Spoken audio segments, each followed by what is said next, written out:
This is probably one of my favorite things to do, is to get to meet with y'all and answer questions or explain, either profound things or trivial things or things in between. So it really is good to be with y'all. I just wanted to ask you, any questions about this morning or this afternoon, why we do this, what we do? I mean, I think your meeting the bishop is an opportunity for you, and I often say this to people, it's an opportunity for you to see that the Catholic Church, now don't get me wrong, the Catholic Church is really an Episcopal church, not the Episcopal Church. But when I say Episcopal Church, it means the Catholic Church, every local community, every parish is governed by and pastored by a bishop. So we live in the Diocese of Amarillo, which means really your main pastor is Bishop Zurich. But obviously in the development of the church, it was impossible for bishops, especially as the church grew, so back in the early church, your parish pastor would have been a bishop. Because, they were little communities, and they would have been appointed by the apostles. So they would have been appointed by the apostles for taking care of the church in Corinth, or the church in Alexandria, or the church in, these major metropolitan centers. When the church grew and grew and grew, and especially with the problem of travel, keeping up with everybody, then the bishops realized that they needed to appoint other men to help them. And not only were they priests, but they were also deacons to take care of the people. The priests were supposed to preach and teach and celebrate the sacraments. The deacon's main job was to make sure the needs of the poor and the vulnerable and the widows were being taken care of sufficiently. So we're still that way. So I can only be at St. Anne's. This is why Catholics, we're not what you call congregationalists. A congregational church is almost always a Protestant church, and they decide who they're going to hire as their pastor, what his salary is going to be, where he's going to live. And unfortunately, the weakness of that is what they're going to fire him for and who's going to fire him. So there's strengths and weaknesses in every structure. And so one of the structures, the strengths of Congregationalists is the community really gets to choose the pastor that they think really fits well with them. So they take their needs, what they're wanting to do, the community, and then they're picking the pastor who seems to bring the gifts that community wants. And it can be beautiful, but as you can imagine, it can also be quite a mess, because then you get politics involved. Sometimes, and I've been friends with congregational pastors over the years, Protestant pastors, who are kind of envious of Catholic priests because basically, maybe I shouldn't exaggerate it this much, but basically, I can kind of preach the gospel without worrying about getting fired about it. So you can't get mad at me for preaching that Jesus told you to love and forgive your enemies. You go and write a letter to the bishop and go pick it on his doorstep. That's the gospel. Now, the fact of the matter is, we all know the reality is that Bishop Mathieson used to always say, my whole life is spent trying to find square pegs to put in square holes, round pegs to put in round holes. So sometimes the bishop will make an assignment and it's like oil and water. It just doesn't work. Sometimes he does it and then the problem becomes then the priest and the people never want to split up. They never want to, they want it to be a forever thing, which is not a good thing either. By the way, parish priests in our diocese, every bishop has his own policies. Every diocese has its own policies. In our diocese, the official policy is that a priest is assigned to be a pastor in a parish for 6 years. His term is 6 years, with the possibility of a renewed 6 years. So by the way, this is all policy, but those of you who have been around for a while, I'm looking at some of y'all smile, you know the bishop can do whatever he wants. He can leave you there for 30 years, or he can snatch you out, after 3 years. So, but the policy needs to be there. So the good thing about that is, again, positives and negatives, the good thing about that is that every parish, no matter how much you love your priest, every parish gets into a rut, every priest gets into a rut. And so that idea of let's move everybody around for, every 6 to 12 years prevents parishes from becoming priest followers, personality followers. And, and we all know that exists. A lot of, especially mega churches, people they start to really love their particular personality of their preacher, and they go there, and then when he leaves and goes somewhere else, or if he ever leaves, then they go with him, or when he retires, they stop going altogether. Because they've gotten, by the way, Catholics are not innocent of this, unfortunately. So some people have told me over the years, I know it might surprise y'all, but some people told me over the years, gosh, Father, ever since you left our parish, I really don't go to Mass anymore or whatever. And I owe you an apology. Somehow I let you get attached to me instead of leading you to be attached to Jesus. Now, it's much easier said than done, because human beings are human beings, and we all struggle through that.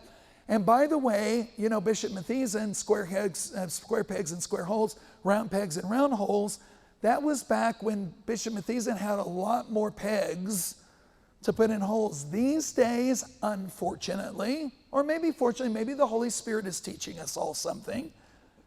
If you don't like the peg you got, you might not get another peg. Okay, or you might, so for instance, somebody was telling me a story the other day.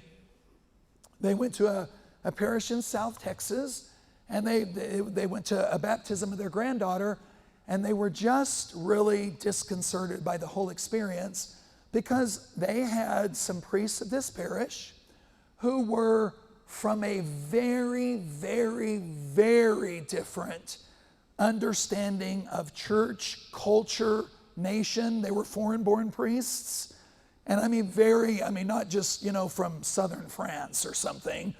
They were from the third world and the developing world. And, their idea of church and their whole idea of organization and even their ability to understand these priests was very challenging. We have the same challenges in our own diocese. So that's why Catholics, few soon to be Catholics, there's a part of being Catholic that you got to be tough. I hate to say it that way, but I think maybe it's a blessing that we're tough boogers.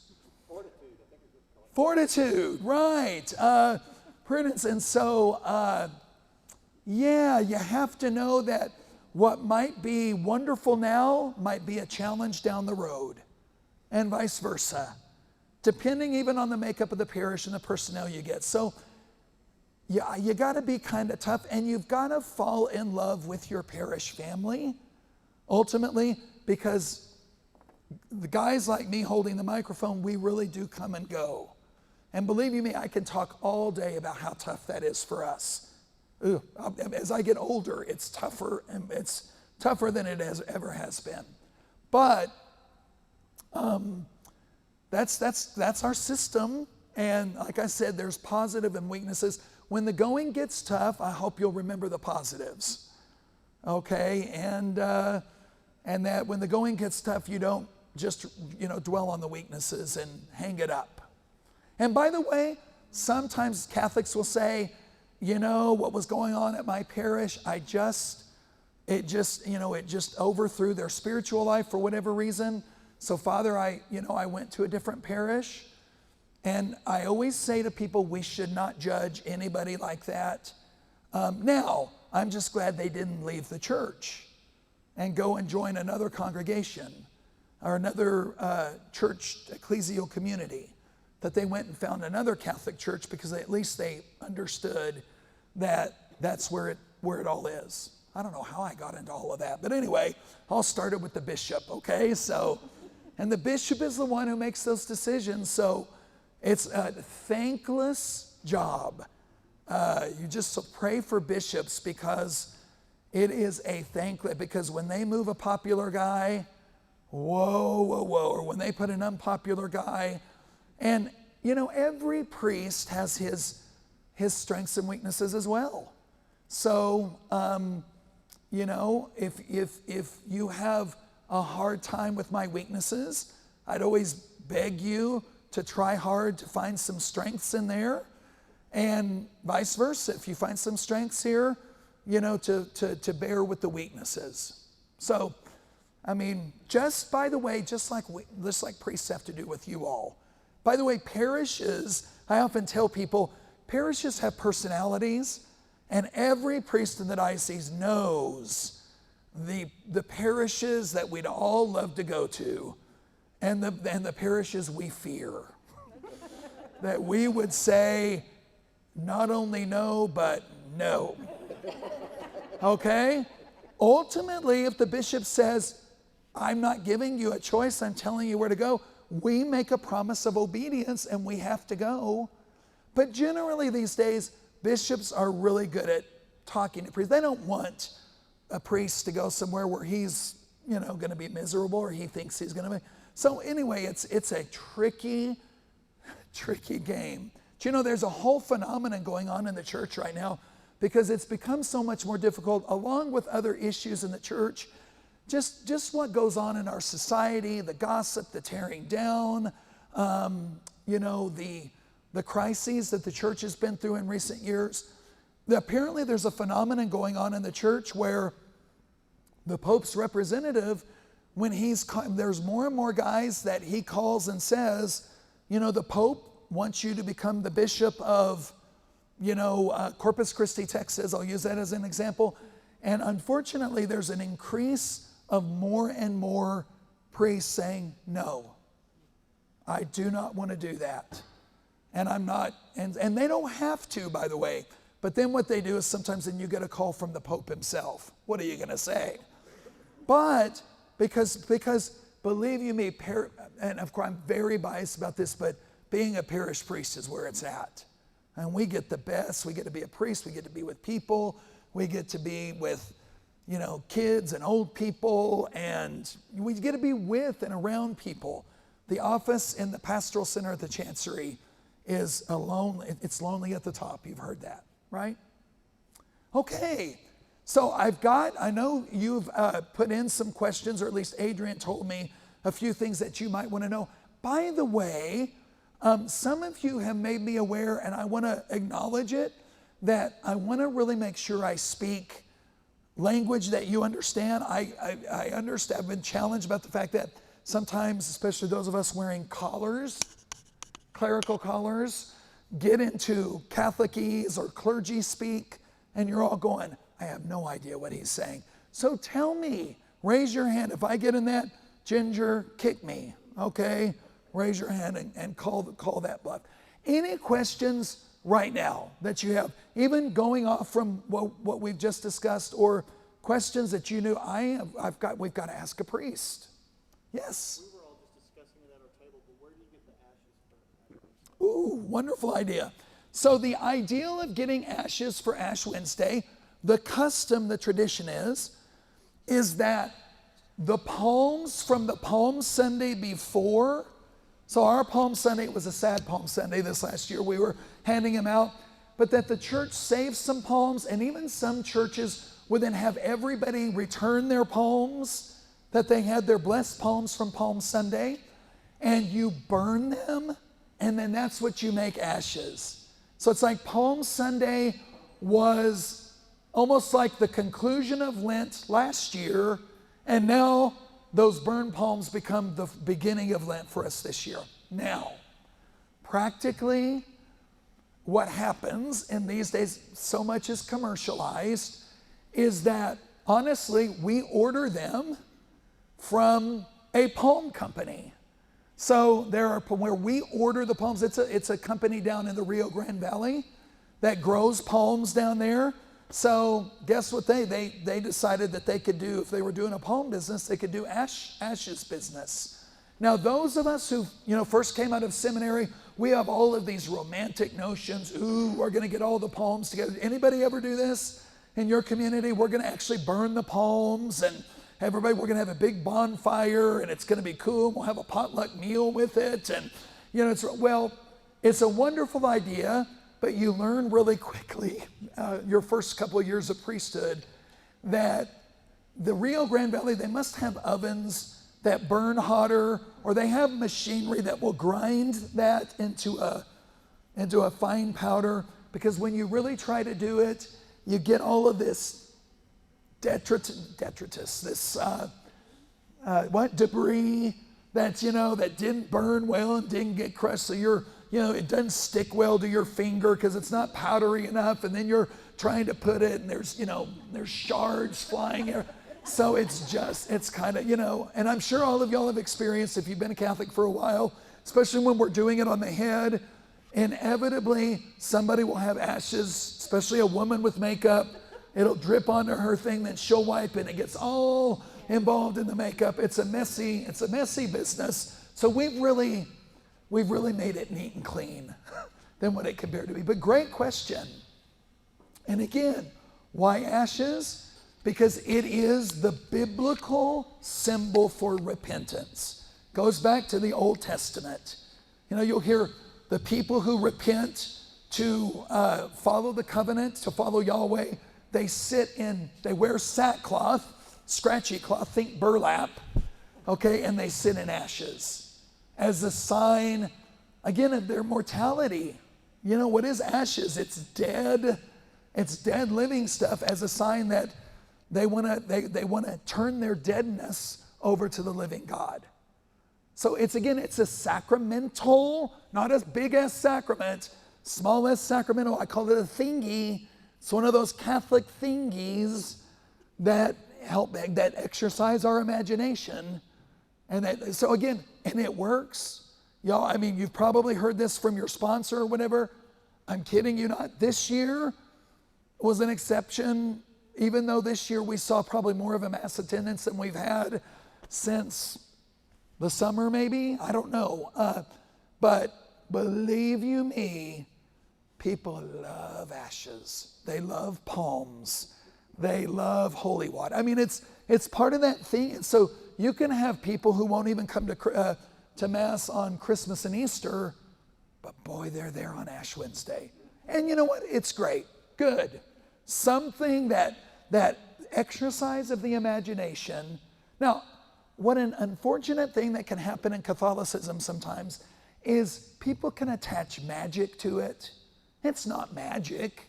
It's just blessed, burnt stuff, that's blessed and prayed over.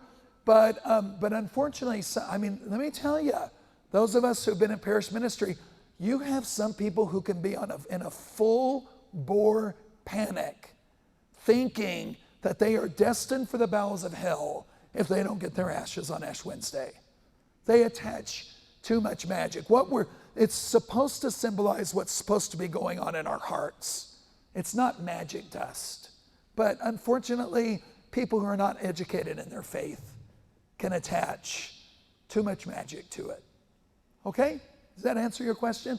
Great question. What else? I saw another hand. Was that what you were going to ask? Yeah. You're talking about a bishop. How long is the bishop in that role till death? Great question. So, when a bishop is appointed, these days, a bishop, with the exception of the Pope, because the Pope, by the way, when I was telling you that the church is an Episcopal church, the Pope is nothing, I shouldn't say nothing more, but Pope Francis would say this. He's the Bishop of Rome. And anybody who is appointed the Bishop of Rome has the job of being the unifier, the Papa, the grand poobah to keep all the bishops together. Okay, but the Pope Francis, one of the things, he doesn't call himself the Supreme Pontiff. There's all these wonderful triumphant words we have in the church, and they're fine. But Pope Francis would never call himself the Supreme Pontiff, the Pontifex Maximus, which is Latin for the same thing. Oh my gosh, you can go through a list. Pope Francis, I think one of his first thing he said is, "Hello, my name is Francis, and I'm the new Bishop of Rome." And it was a real sign of humility that he was not saying, "I'm the Pope."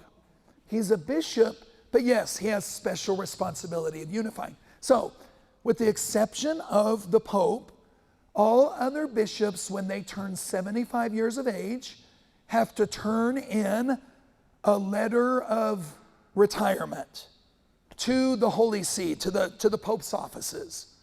Sometimes the Pope accepts them right away. Sometimes he just sits on it. Bishops never hear a response.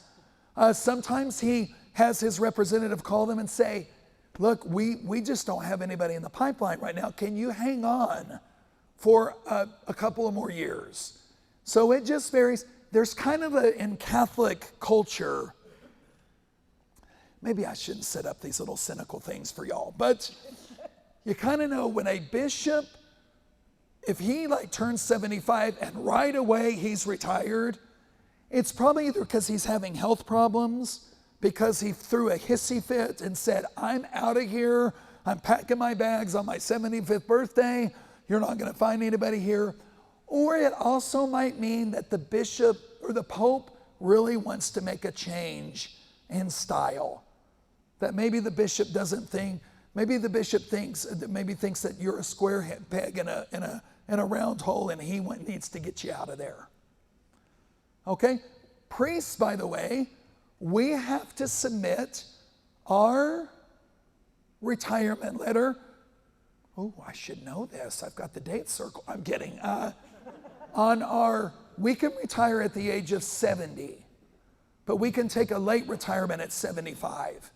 So really, at the age of 70, it's the same way. We have to submit a letter of retirement to the bishop.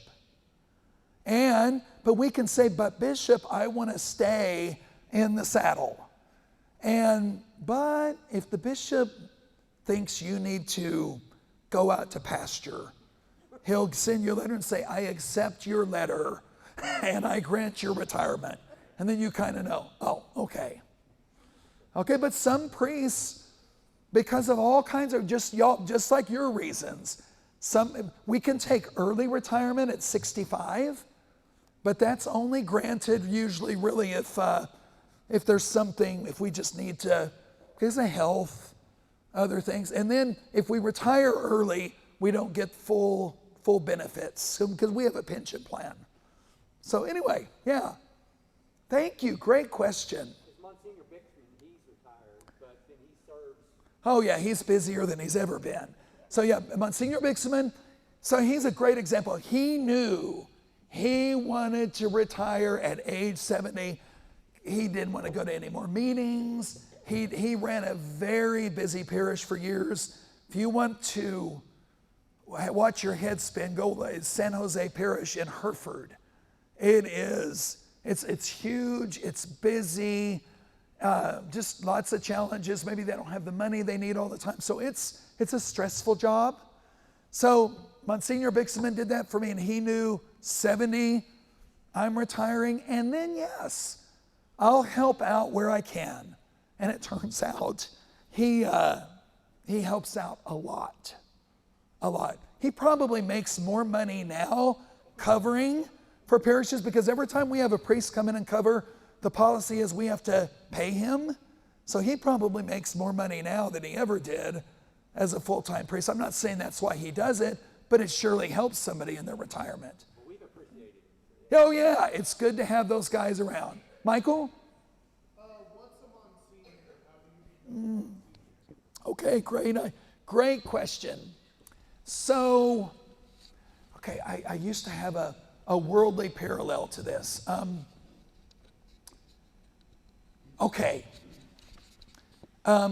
Joe, you have your own company. Okay, say you were a big executive for a big corporation, and you did all kinds of wonderful things for the big corporation. So say you got close to retirement, or say they decided, Joe, it's not enough to call him the president of the company. we are now going to call him, we're going to give him a special title, and we're going to call him, give me a term, to the grand poobah of the company, okay? Or the special super fragilistic president of the company. So we're going to name that and give it to him, and he's going to get a nice watch, and he's going to get all that. Now, does it mean he's more than he was when he was president of the company? No. It just means kind of like, man, you deserve something special. We're going to give you a nice watch to wear around so people will, and then we're going to make sure people don't call you Mr. President, but that they call you Mr. Superfragilistic President. Monsignors. A Monsignor is a priest who, for whatever reason, has made the bishop proud, okay, over the years. And so sometimes in dioceses, it's just, if you're a priest and you can just hang on long enough and be old and crotchety, the bishop will feel sorry for you and name you to a Monsignor.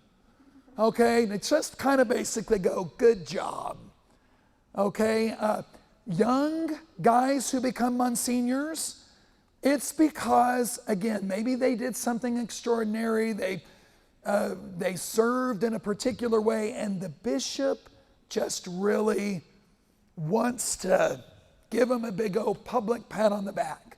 Now, here's the deal. I'm going to use my Texasese. They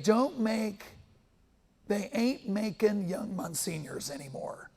Pope Francis, to his credit, one of the first things he did when he became Pope, he said, we're not going to have any more Monsignors under 65 years, unless it's for a very good reason. So nobody under the 65 years of age gets to be named a Monsignor. Why? Because I'm going to shock you, okay?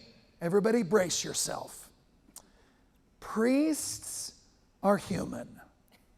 And we have our own ambitions and our own egos.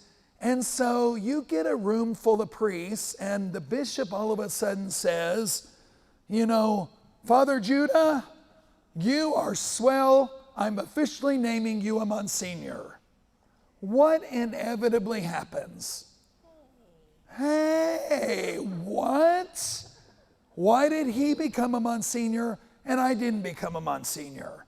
Why does the bishop like him more than him? Why is he more popular? And so whether you'll see the priests' faces fall or not, it hurts. Because again, here's what really happened.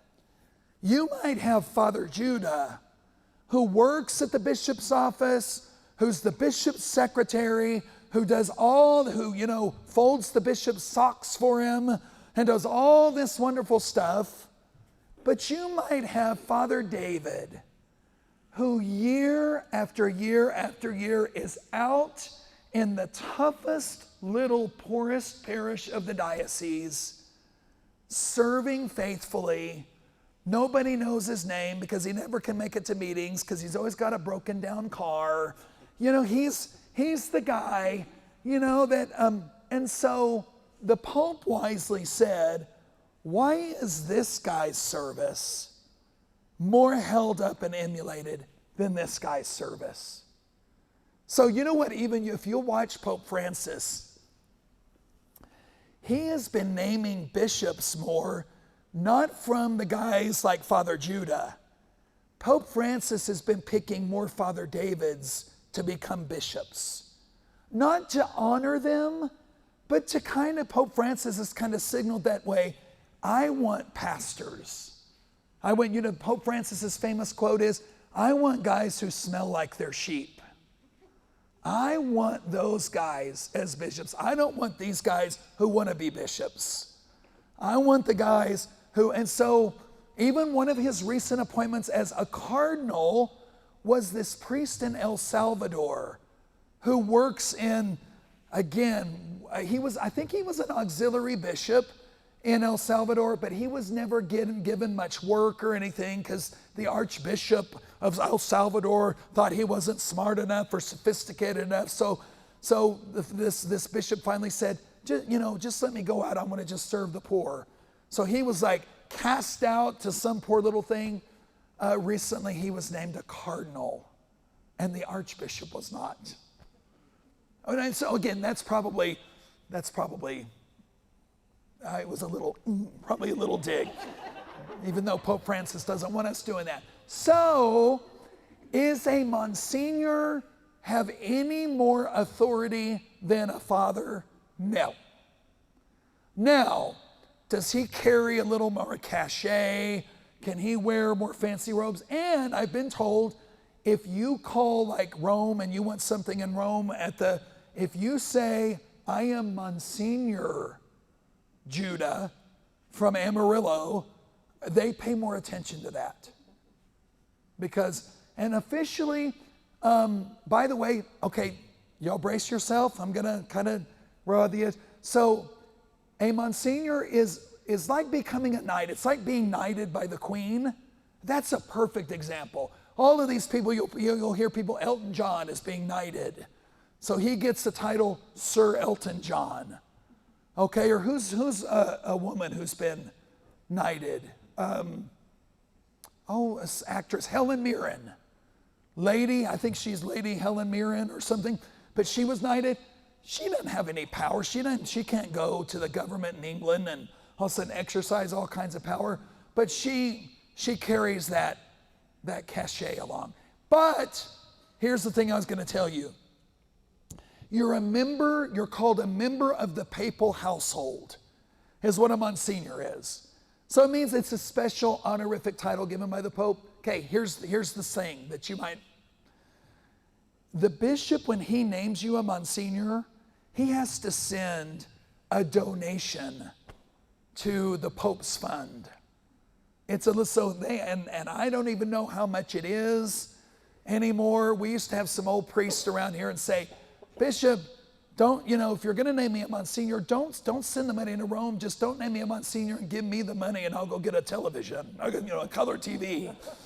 So that used to be kind of the joke. But there is a stipend involved that the diocese sends on your behalf. So that's one of those little hidden things. So I tell you, our diocese is a perfect example. I am not kidding you. About 15 years ago, 20 years ago, in our diocese, I believe we had more Monsignors than we did fathers. And the reason is because Bishop Mathiesen, those of you who remember him of happy memory or lamentable memory or whatever, they're a combination of both and or. But Bishop Mathiesen, if any guy went to his office and whined about Monsignor Judah, and what about me? Bishop Mathiesen would go, oh, okay, I'll go ahead and write a letter and send some money in. So we had guys who were becoming Monsignors just because they put enough pressure on, or they lobbied for it. So it was all kind of silly. So I love that about Pope Francis. Even though I may think I am the bomb, maybe, I might think that, we're going to build the next great Catholic headquarters second to Rome and Jerusalem here in Canyon, Texas. I ain't becoming a Monsignor for that, so I don't need to do it for that. I can do it for faith and preaching the gospel. Y'all got me? So, I just want to tell you a funny story. So Monsignors can wear, whenever we get into dress up, I'm being very biased in this way anyway, but I have a more informal style, as obvious. But whenever priests you've seen the bishop dressed up in his red cassock, his red, all of that. Well, Monsignors can wear a special color, like a special, not scarlet, it's like a maroon cassock, burgundy. So one of our very proud Monsignors was getting a little too carried away. He was wearing it everywhere. This was years ago. One of my buddies who's a priest said, all right, that's enough. So he went up to him after one of the diocesan celebrations. This priest was all in his finery. And my buddy, who's Henri, walked up to him and said, well, hello, Monsignor. You know, you look very nice. Do you have a purse to match that? That guy never wore that outfit again. So it was kind of a way of a fellow priest going, stop it. Don't take yourself that seriously. But some do. Yes, ma'am. What were you going to say? Okay. Okay. Father, when you were talking about the priests and how long they stay and stuff, is this church still, they used to say basically you're supposed to go to the church closest to you. I didn't know. Yeah, it used to be very strict. So technically, like we have dioceses, I think we've explained this before. Y'all are in the Diocese of Amarillo. If you're ever driving down to Lubbock, I'm sorry. But anyway, if you're ever driving down that way, I'm sorry, is anybody from Lubbock? I'm sorry. Anyway, it's an old Amarillo-Lubbock rivalry that I grew up with. Anyway, whenever you're driving down towards Lubbock, you'll drive through around Tulia and then around Cress. Right about halfway between Cress and Plainview is the line that you enter into the Diocese of Lubbock. Now, when I was a kid growing up, Lubbock was a part of the Diocese of Amarillo. Actually, when Gabe was a kid growing up, San Angelo, Texas was a part of the Diocese of Amarillo. That's how big the diocese was at one time. If you ever drive down to San Antonio, if you ever get to Junction was a part of the Diocese of Amarillo at one time. But then San Angelo was made its own diocese in 1956. Lubbock was made its own diocese, I believe, in 1982. But just like 81, 82? Yes, it was around there. Yeah. So anyway, just like that, every parish has its boundaries.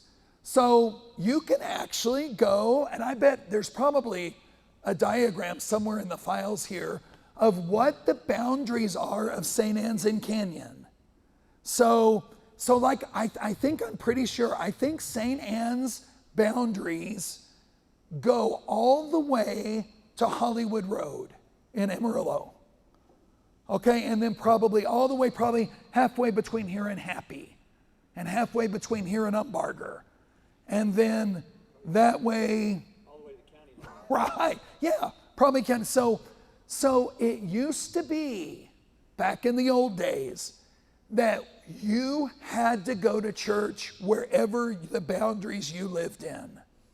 So this idea of people from Canyon going to Nazareth, or people from, Amarillo driving to another parish across Amarillo, you might be able to do that, but if you wanted a baptism, a funeral, a marriage, sorry, you have to do that in the church where you live, the boundaries. Now, the benefit of that is that it wasn't a popularity contest. And if you even look at Amarillo right now, sometimes we'll talk about, gosh, we really need to start a new parish in Southwest Amarillo. But the priests keep saying, how about let's really beef up the parishes we do have, because in Amarillo, we have some parishes in the middle of the city that are little bitty, and some parishes that are in the middle of the city that are too big, that people are traveling to. Now, this day and time in our diocese and in most dioceses, that's just how it goes. As long as you get to get married and baptized and buried, and wherever the church is where you're registered. That's why you'll always hear us make a big deal about registering with a parish. We have to know that you belong somewhere, that you've attached yourself to a faith community. But let me tell you this. I think the Archdiocese of Los Angeles still enforces boundaries. I knew a man, they owned a ranch right out of Spearman. I was a priest in Spearman at one time. They owned a ranch, very wealthy. They lived in Santa Monica, California. And they would come out every summer and spend the whole summer on the ranch and then go back to Santa Monica and leave the caretakers to take care of the ranch. Very wealthy. They gave lots of money to the church in Spearman. But when he died out in Santa Monica, for like 50 years, he had gone to a parish over the boundary where he lived in. He was not allowed to have a funeral at that parish. And he had, again, it's not all about money, but you think if anything would have, gotten their attention, he was kind of a mover and shaker. Nope. You got to go into the parish where your boundaries are. Do any of y'all remember your boundaries? Or not, I hope you're remembering your boundaries, but your parish boundaries. So here's the deal. Technically, according to church law, I am responsible. And this is kind of wild. You ready? Technically, in church law, I am responsible for every soul that lives in my boundaries, including non-Catholic souls. I try not to read that too often. It's too scary and too, so I am responsible for every pastoral need that arises in my parish. So if somebody needed to be anointed in the middle of the night and they go to St. Lawrence Church in Amarillo, but they live, a block over, technically they're my responsibility. Although I would certainly say, have you talked to your parish priest? Because again, we want people to have that personal touch. So these days, basically, you can go where you go, just get registered. So really, right below the cardinals are the archbishops. Those are the bishops of like huge, important dioceses. So our closest archbishop here is either the Archbishop of San Antonio. We have an archbishop in Santa Fe. We have an archbishop in Oklahoma City. We have an archbishop in Denver. Those are the archbishops surrounding us. And so the archbishops are kind of overseers of the bishop in their area. So like the Archbishop of San Antonio, if there was ever a huge problem with the Bishop of Amarillo or Lubbock or Dallas or Fort Worth, the Pope would probably call the Archbishop of San Antonio, say, you're the Archbishop of that province, go see what's going on. Some popes use the archbishops more than others. Okay, then here you have the bishops. Okay, below the bishops are priests. Okay, below the priests are the deacons. And then guess where y'all are? Okay, the laity.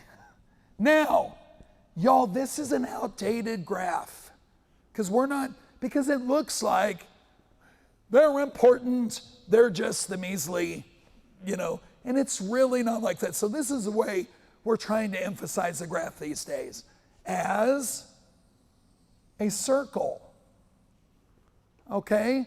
And for Joe's sake, and the circle is Jesus, okay? And then around him is the Pope, okay? Then around him are the cardinals, on and on. So you get what goes on. If you draw it that way and see it that way, it's not that these people have power over these people, it's that these people are servants of these people. And that's Vatican Council II. Okay, that's that. So again, you will see Pope Francis types talk more like this than like this. But this is still around. People who love hierarchy and order and rank, they eat this stuff up. Okay, again, right in here, I was just going to say, probably right in here would be your Monsignors, but they really aren't. And then right in here, you would have abbots of monasteries. They're basically bishops. Okay? Yeah. And by the way, I'm going to freak you out. Not all of these cardinals are bishops, so a priest, and this happens more than it ever used to, a priest of note can be named a cardinal. Okay? And it's usually because he's been really extraordinary. Like a theologian, but again, Pope Francis finds somebody out picking trash off the beach in Rio de Janeiro. Next thing you know, they're a cardinal. So that's because he wants to say, we're all important here, folks. Okay? So anyway, so I just want to emphasize that clergy, our job is, whether we act like it or not, or remember it all the time or not, because you know what, y'all? We can get very locked in this because sometimes you treat us that way. So really, the best of us who come out of seminary with, I am a servant, well, after a certain time of Father, Father, oh yes, Father, Father, and there's nothing wrong with that. It can be beautiful, but I'm probably being a radical here, but actually I'm just being Vatican II. The laity need to embrace, this is your church. You are the church. I am a part of the church as a baptized member of the church, and then I happen to be a priest who's serving you. I'm not a priest first. I'm a part of the baptized first. So I'm a part of this first. And so is the Pope, by the way. I knew a bishop at one time. In his office, he had all of his, like we all do, when we're trying to make an impression. And by the way, I recommend it for anybody who's earned degrees and certificates of recognition and membership in an honorary sorority. It's great to hang those on your walls, because sometimes on a bad day you need to remember that you did something, you did accomplish something. Okay? But I love this bishop had all of his degrees and accommodations, but right in the middle, and I've always wanted to do this myself and I've just never gotten around to it. Shows you how important it is. But right in the middle of that, he had a framed copy of his baptism certificate. Beautiful. We are who we are by our baptism. That's what makes us stars, in the cosmos. Okay, so thank you. So just remember, if I get obnoxious, say, Father, put your servant hat on. Okay, put your apron on.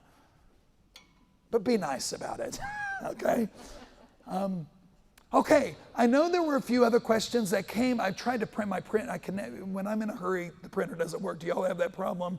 So I was trying to print off some of the things that Adrian sent to me. So one of you, or he thought you all need to know, somebody wanted to know if you should make the sign of the cross after you receive communion. Y'all, that is custom. It's what we do in the U.S. No, but you're not a bad Catholic. You have not committed a mortal sin. You're not going to be sanctioned or kicked out. You might be looked at by somebody as like, gosh, I wonder why they didn't make the sign of the cross after they received communion. Really, those people should be paying attention to their own stuff, but it happens. But it's custom in the United States, at least. I don't know about elsewhere, that you make the sign of the cross. It's just, again, it's our, what do you call it when you want to go into a place, you have to, the secret hand gesture. It's our brand. We do it because when we do it when we're grateful, we do it when we're scared, we do it when we're solemn, we do it when we're silly sometimes, although I don't want to make a joke of it. It could become a comedy joke or whatever, but Catholics are good at laughing at ourselves. Hope you remember that. I once accused somebody of becoming a Catholic so they could tell Catholic jokes. But anyway, but it can also, it's that sign of identity. Remind me to tell you a beautiful story, if I have time at the end, about the power of the sign of the cross.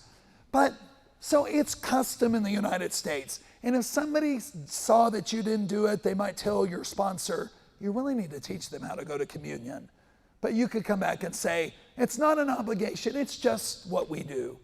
There was another question that should you hold hands during the Our Father? So I can pretty much tell you definitively, according to what's been instructed to us by our bishops in the United States, no, you should not. That's the liturgical guideline that you should not, and that's not because of COVID that you should not.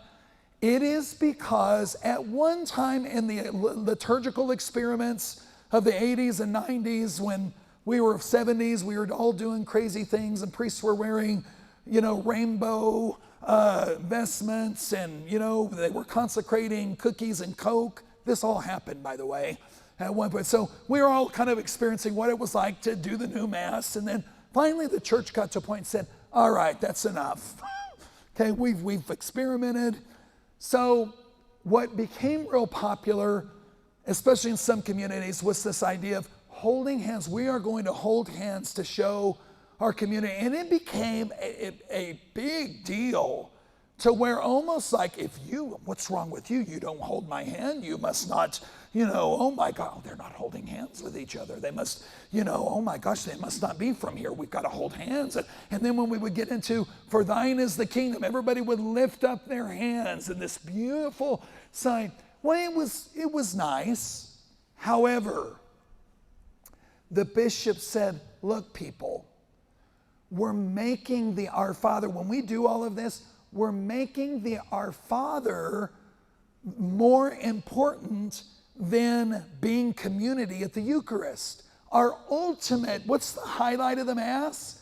What is the holding up of the Eucharist and the receiving of the Eucharist? That's where we are most unified with one another, not when we hold hands for the Our Father. So, in other words, we were making too big of a deal of the Our Father and forgetting that the big deal was our receiving communion together. Now, with that being said,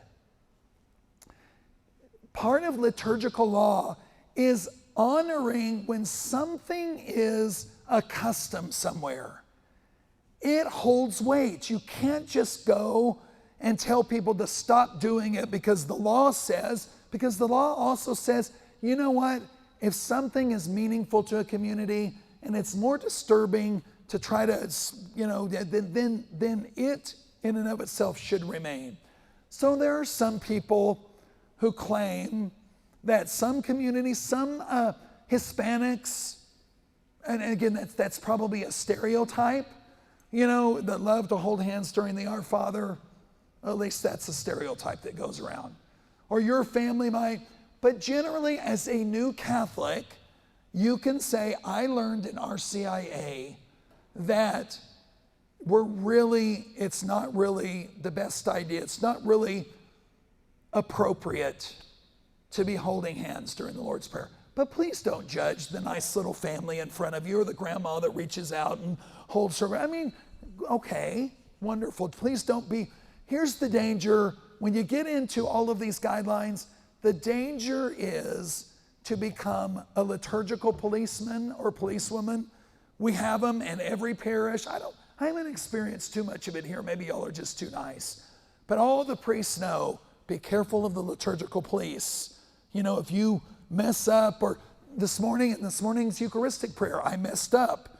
I lost my place. I came back and put it all together. Now, a liturgical police person is gonna try to say, well, then you have to start it all over. You got the words out of order. That wasn't the right Eucharistic prayer. Jesus really didn't come. But they don't know what they're talking about, but they could get really into that. Poor Father John I shouldn't name names, but anyway, Father John at St. Thomas, he has any number of liturgy, and God bless him. I mean, if he forgets one word or pronounces one word funny, somebody attacks him. And it's pitiful. Father John is perfect for that job. Because Father John, if you go up to him and try to say, he'll say, I think it's time you find another parish. Because I'm not putting up with that here. So he's very good at it. It doesn't bother him at all to say that. So anyway, God bless him. I admire him in many ways. You may just remind him that you're not Yes, there's a cool cocktail word, okay? Very Catholic word. One of my favorite words, Ecclesia Suplex. That means the church provides. That means in this whole enterprise, we try to do our best, and when we don't, when we mess up, and if it's on accident, the church provides. It's kind of like your grandma when she used to tell you, oh gosh, I fell asleep while I was saying my prayers. The angels finished your prayers. Your guardian angel finished your prayer. The church provides. It's a beautiful term. Okay, so please don't become liturgical, but I hope you'll become. So I'll give you an idea. I went to a conference years ago, about 10 years ago, and I'm not a liturgical policeman, but there was a very world-renowned priest who I really like him, but he celebrated Mass there were probably 3,000 people there, and I ended up walking out because he deliberately set aside the Roman Missal and made up his own Eucharistic prayer. That was not a legitimate Eucharist. You can't do that. You've got to be faithful to what the church does. So we have to be careful, but we can't be overly anxious about it. I want to tell you all a story because I've got to go get ready for Mass about the sign of the cross. Stop me if I've told this before to y'all. I had a friend years ago. Actually, they walked into the Catholic Student Center when I was the priest there for 7 years back in the 2000s. Anyway, I had a lady who walked in one day and said, I want to become a Catholic. And I knew her. She was very, very known on campus as being one of the leaders at the Baptist student ministry. And she walked in and said, I want to become a Catholic.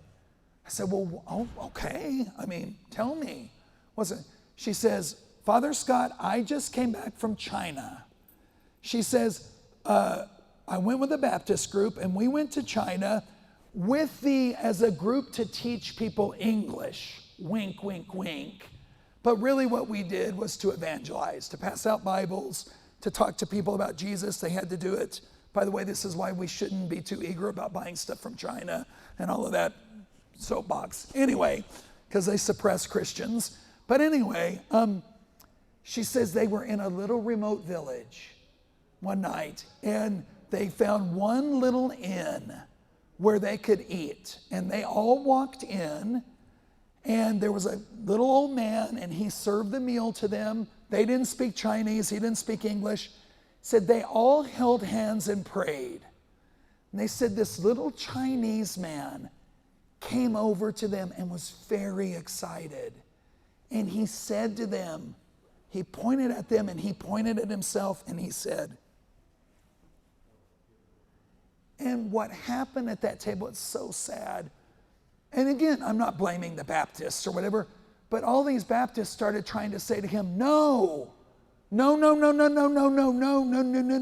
not Catholic, we're Christian. And the little man's, me too. Yeah, no, you got it. And they said the man was in tears by the end of it because he did like the imitation of Buddha and of the Prophet Muhammad, no, and then he did this, no, and so this girl had brought along a book because she was curious on the history of Christianity in China, and she learned that Christians have been in China since the 1500s. How did they become Christians? Because of Catholic missionaries there in the 1500s, and they're underground. And so this man was so excited to say, I'm a Catholic. This is our sign. And sadly, they were going, no, that's not our sign. I don't know. The Baptists don't have a sign, I guess. I know they didn't have water to, plunge somebody into. But what a beautiful, isn't it true that if you watch a baseball player or somebody playing football, and they get up and you see them do this, you, as a Catholic, you go, hey, there's one of my peeps. It's one of my family. Or you see somebody across, we're eating in a restaurant, they make the sign of the cross, brothers and sisters over there. We're family. It's a beautiful, marvelous, just something so simple can be so profound to remind us that we ain't alone in the world, that we're together. Love y'all, praying for you. Enjoy this afternoon and enjoy Lent. Dig deep, ask all your questions, because when you come into the church, you don't have to have all the answers, but you at least need to know the basics and be able to say yes.